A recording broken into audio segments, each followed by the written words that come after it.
Hi. So thanks first of all for agreeing to answer a couple of questions of GHRTV. My pleasure. If people have not met you yet, your cause, why would you say you're here today at the Broken Chair Square? Okay, so I represent the Youth Parliament for SDGs. So the name of the NGO tells a lot. So it's the voice of the youth mainly.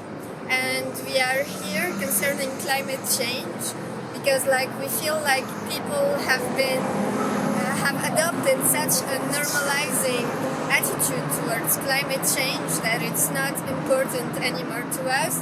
But everywhere we look in the world, we see disasters happening. We see seas and oceans gaining space, and we see a lot of catastrophes. And climate change has started and has always been impacting our primordial human rights, including the sacred right to life, including the right to health and the right to a healthy environment, including also the right of the child, because it's the children and the youth of today who suffers most from climate change because they don't have the chance to enjoy the same resources and the same wealth as the older generations. We don't even breathe the same air. We don't have the same natural resources anymore, and it's impacting our both physical and mental health, especially for children. The UN has also noticed that climate change is not gender neutral, and it impacts women, especially in low and middle income countries where women mainly work in the agriculture sector. So with climate change their work become even harder, and they have to double efforts to gain the same thing and to gain the same salary they had and to maintain their life and their family lives. So we are here today to first of all remind of this crisis, and second of all to call on the next COP conference, which is the United Nations Conference on Climate Change, that is gonna be held in the UAE.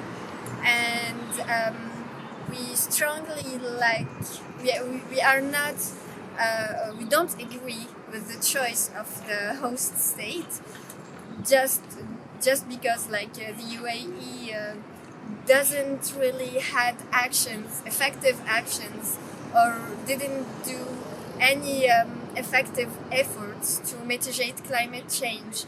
And the emissions per capita in the UAE is 21 tons, which is one of the highest in the world. So we feel the health of the COP28 in the UAE is contradictory to the climate change struggle in the first place, because it sends the wrong message, and it can even send the message of that we are tolerating the UAE politics towards climate. We haven't seen any change or any transformation into renewable energy in the UAE. We all know that Dubai, for instance, consumes a lot of energy, especially in terms of lights and lighting and so on, and not to mention the oil production and fuel extraction and production that always consumes a lot and harms a lot our environment. So the message is to say that the civil society and the people who are truly acting for climate change do not agree on the country host for the COP28. So we try to highlight this relationship between human rights, social justice, and climate change. And we also want to present a different perspective for climate change, reminding people that we are made from this earth and that we are not separated from it.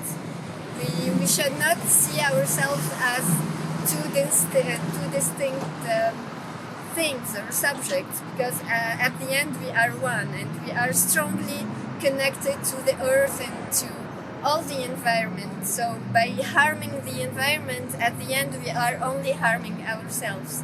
And that's the main message. As you can hear in the video, of course, and in the footage, it's quite a public space you've chosen.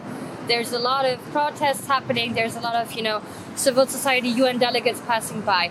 Why specifically this spot? Why did you choose to come here?